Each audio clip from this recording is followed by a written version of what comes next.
নমস্কার বন্ধুরা, কেমন আছেন সবাই? আশা করছি সবাই খুব ভালো আছেন, সুস্থ আছেন। গরম পড়তে না পড়তে এত পরিমাণে মশার উৎপাত বেড়েছে যে ঘর বাড়িতে থাকা যায় না।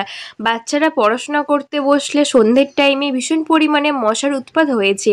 এই মশার কামড়ের থেকে রেহাই পেতে আমরা বিভিন্ন রকমের কয়েল, কেমিক্যাল স্প্রে ব্যবহার করি। এই সমস্ত জিনিস ব্যবহার করার ফলে আমাদের উপকারের জায়গায় আরও কিন্তু ক্ষতি হয়ে যায়। কারণ বিভিন্ন রকমের রোগ ব্যাধির সৃষ্টি হয় এর একটা গন্ধের কারণে। বাড়িতে হাঁপানির রোগী থাকলে বা বাচ্চারা থাকলে যখন গা হাত পার মধ্যে মশা কামড়ায় ফুলে যায়, তখন কিন্তু সেই মশা কামড়া ফুলানোর জায়গাটা কিন্তু আমরা ঠিকঠাকভাবে ওষুধ লাগাতে পারি না। তাই ঘরোয়া একটা রেমেডি দিয়ে আমরা খুব সহজ মশাকে বাড়ি থেকে তাড়াতে পারবো। আচ্ছা, আগেকার দিনে তো এত কয়েল, লিকুইড, স্প্রে কিছুই ছিল না। তখনকার দিনে মানুষ কিভাবে মশা তাড়াতো?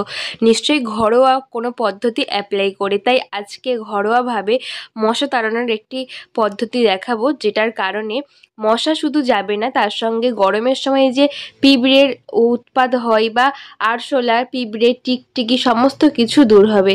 চলো দেখে নিই কীভাবে মশা বা পিঁপড়ে, আরশোলা, টিকটিকি তাড়ানো যায়। তার জন্য এখানে নিয়েছি কয়েকটা পেঁয়াজ। পেঁয়াজ আমরা যে শুধু রান্নার কাজে ব্যবহার করি তা কিন্তু না। পেঁয়াজের খোসাটা আমরা প্রত্যেকেই ফেলে দিই, রান্নার কাজে ব্যবহার করি পেঁয়াজটা। তবে আজকের পর থেকে আর পেঁয়াজের খোসা কখনোই ফেলবেন না। পেঁয়াজ কাটার পরে পেঁয়াজের খোসাটা একটু গুছিয়ে রেখে দেবেন, দেখবেন অনেক উপকারে আসে। অনেক আইডিয়া কিন্তু আমার চ্যানেলে আমি দিয়েছি, দেখে নেবেন, অনেক উপকারে আসবে। এখানে আমি পেঁয়াজগুলোকে প্রথমে ছাড়িয়ে নিচ্ছি। এর খোসাটাকে পেয়ে যাব। পেঁয়াজের উপরে যে একটু মোটা মতো পেঁয়াজ থাকে সেই খোলাটাও কিন্তু আমি ছাড়িয়ে নিচ্ছি, তা যাতে একটু পেঁয়াজ থাকে, ওটাও কিন্তু আমার অনেক উপকারে আসবে। পেঁয়াজের খোসার আলাদা একটা স্ট্রং গন্ধ আছে। এর সঙ্গে দিয়ে দেব কিছুটা রসুনের খোসা। হ্যাঁ বন্ধুরা, রসুনের খোসার মধ্যেও কিন্তু আলাদা একটা স্ট্রং গন্ধ আছে। সব মিশিয়ে একটা পাওয়ারফুল রেমেডি তৈরি হবে। তাই কিছুটা পরিমাণ রসুনের খোসা নিয়েছি, কিছুটা পরিমাণ পেঁয়াজের খোসা নিয়েছি। পেঁয়াজের মুখের দিকের অংশ আমি নিয়েছি, যেহেতু ওর মধ্যে পেঁয়াজ আছে। আর নিয়েছি নিম পাতা। নিম পাতা অনেকটাই কাজ করে, আমরা প্রত্যেকেই জানি। অ্যান্টিসেপটিক করতেও কিন্তু অনেকটাই কাজ করে। এখানে একটা পাত্র নিয়েছি, এর মধ্যে দিয়ে দিচ্ছি 1 কাপ জল। বড় কাপের 1 কাপ জল দিয়েছি। এর মধ্যে সমস্ত যে খোসা নিয়েছি এর মধ্যে দিয়ে দিচ্ছি, নিম পাতাগুলোও এর মধ্যে দিয়ে দিচ্ছি।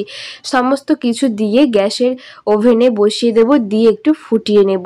তারপর এর মধ্যে কি কি অ্যাড করতে হবে সমস্তটাই দেখাবো, কোথাও স্কিপ করো না, পুরো ভিডিওটা দেখতে থাকো। দেখো কিছুক্ষণ বসিয়েছিলাম, তারপরে আমার জলটা ফুটতে শুরু হয়ে গেছে। এখানে কোনো কিছু ব্যবহার না করে এত সুন্দর একটা কালার আসবে তোমরা বুঝতেই পারবে। জলের সাথে সমস্ত খোসার উপকরণ যে গুণাগুণ সমস্ত কিছু মিশিয়ে একটা পাওয়ারফুল রেমেডি তৈরি হবে। তারপরে এর মধ্যে কিছু উপকরণ মেশালেই কিন্তু তৈরি হয়ে যাবে আমাদের মশা তাড়ানোর মোক্ষম ঔষধ বা পিঁপড়ে, আরশোলা, টিকটিকি তাড়ানোর মোক্ষম ওষুধ। এখানে আমি ভালো করে 2 থেকে 3 মিনিট ফুটিয়ে নিয়ে গ্যাসটাকে বন্ধ করে ঠান্ডা করে নিয়েছি। এরপরে একটা ছাঁকনি দিয়ে আমি জলটাকে ছেঁকে নেব। যেহেতু এটা স্প্রে বোতলে দিয়ে এটাকে ব্যবহার করতে হবে, তাই কিন্তু অবশ্যই ছেঁকে নিলে এর মধ্যে কোনো রকম খোসা থাকবে না, আর সুন্দর মতো কিন্তু এটা ব্যবহার করতে পারবো। আর জলের কালারটা একদম চেঞ্জ হয়ে গেছে, কত সুন্দর এসেছে তোমরা দেখতেই পাচ্ছ। একদম কিন্তু চেঞ্জ হয়ে কালারটা একটু অন্যরকম হয়ে গেছে, সমস্ত গুণাগুণ জলের মধ্যে চলে এসেছে। এর মধ্যে আমি কি কি মেশাবো সেটাই শেয়ার করব। এর মধ্যে আমি দিয়ে দেব কর্পূর। যে কর্পূর পুজোর কাজে ব্যবহার করা হয়, সেই কর্পূর আমি কিছুটা পরিমাণ দিয়ে দিচ্ছি। গুঁড়ো কর্পূর চাপলেই কিন্তু একদম গুঁড়ো হয়ে যায়। আর এর মধ্যে তোমরা কিছুটা কোলগেট পেস্ট ব্যবহার করতে পারো। আমি খুব সামান্য কোলগেট পেস্ট এর মধ্যে দিয়ে দিচ্ছি। এই পাওয়ারফুল রেমেডি তোমরা একবার ব্যবহার করো, কোনো রকম খরচ তো পড়বে না। আর একবার করলে পরে আমাকে কমেন্ট করে বলতে বাধ্য হবে যে সত্যি এটা খুব কাজ করে। দেখো এটাকে ভালো করে আমি গুলিয়ে নিচ্ছি জলের সাথে। এর মধ্যে দিয়ে দেব সামান্য পরিমাণ শ্যাম্পু। যেহেতু একটা আষ্টে গন্ধ থাকবেই তো পেঁয়াজের খোসা, রসুনের খোসা, তাই কিন্তু ঘরে ব্যবহার করব, সেই জন্য এখানে শ্যাম্পুটা ব্যবহার করে নিচ্ছি। ভালো করে মিশিয়ে নিয়ে এটাকে একটা স্প্রের বোতলের মধ্যে ভরে দেব। আর কিচ্ছু এর মধ্যে মেশানোর দরকার নেই। এত সুন্দর একটা পাওয়ারফুল রেমেডি আমি ব্যবহার করে ফলাফল পেয়েছি, তাই কিন্তু তোমাদের সাথে এটা শেয়ার করছি। এখানে স্প্রের বোতল তোমরা ব্যবহার করতে পারো। যদি স্প্রের বোতল না থাকে তোমরা ছোট্ট একটা কোল্ড ড্রিঙ্কস বা জলের বোতলের মুখটা একটু ফুটো করে নিও, সেফটি পিন দিয়ে ফুটো করে নিয়ে এর মধ্যে এই লিকুইডটা ভরে তোমরা বাড়িতে ব্যবহার করবে। কোনো রকম কেমিক্যাল ছাড়া সুন্দর একটা লিকুইড তৈরি হয়ে হয়ে গেল মশা মাছি বা আমাদের পিঁপড়ে, ঘরের আরশোলা সমস্ত কিছু দূর করার মোক্ষম ওষুধ। এটা আমরা কোথায় কিভাবে ব্যবহার করতে পারি চলো দেখে নিই। আমাদের প্রত্যেকের বাড়িতে গ্যাস ওভেন থাকে।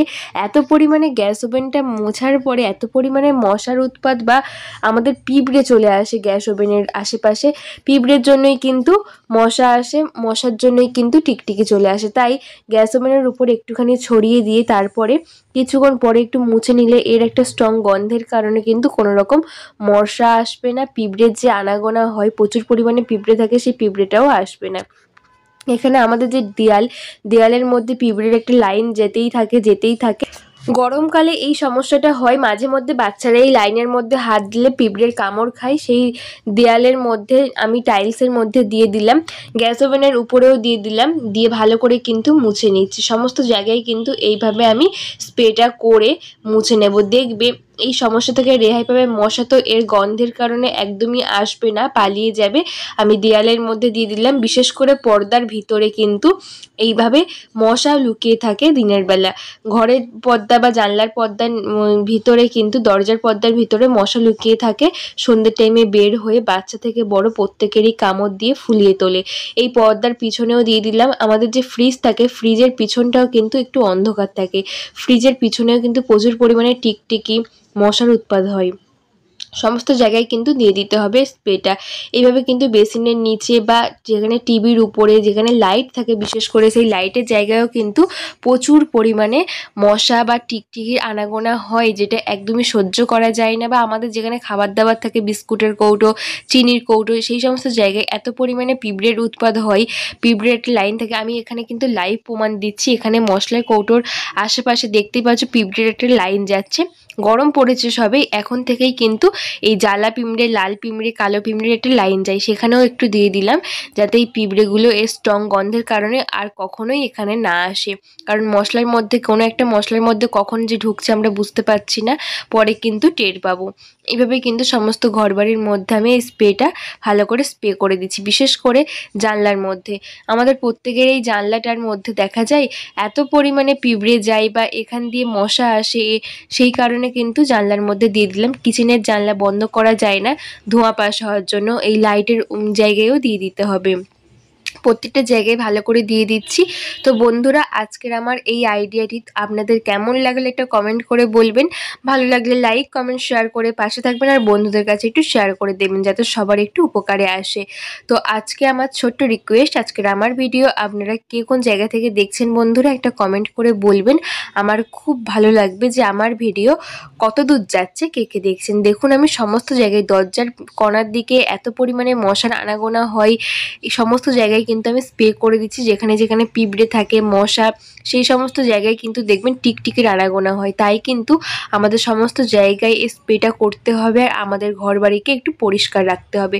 বিশেষ করে পর্দার পিছনে, জানলার পর্দা বা দরজার পিছনেও কিন্তু প্রচুর পরিমাণে মশা এসে আনাগোনা করে, যেটা সহ্য করা যায় না। এমন এমন টাইমে বের হয় সন্ধ্যের টাইমে যে আমরা তখন দেখি ঘরের মধ্যে প্রচুর মশা এসে যায়। তাই অবশ্যই এই ছোট ছোট টিপস ফলো করে ঘর বাড়িটাকে মশার হাত থেকে, পিঁপড়ের হাত থেকে, টিকটিকি, আরশোলার হাত থেকে রেহাই পেতে পারেন। আজকের প্রত্যেকটা টিপস কেমন লাগলো কমেন্ট করে বলবেন। ভালো লাগলে লাইক, কমেন্ট, শেয়ার করে আমার পাশে থাকবেন।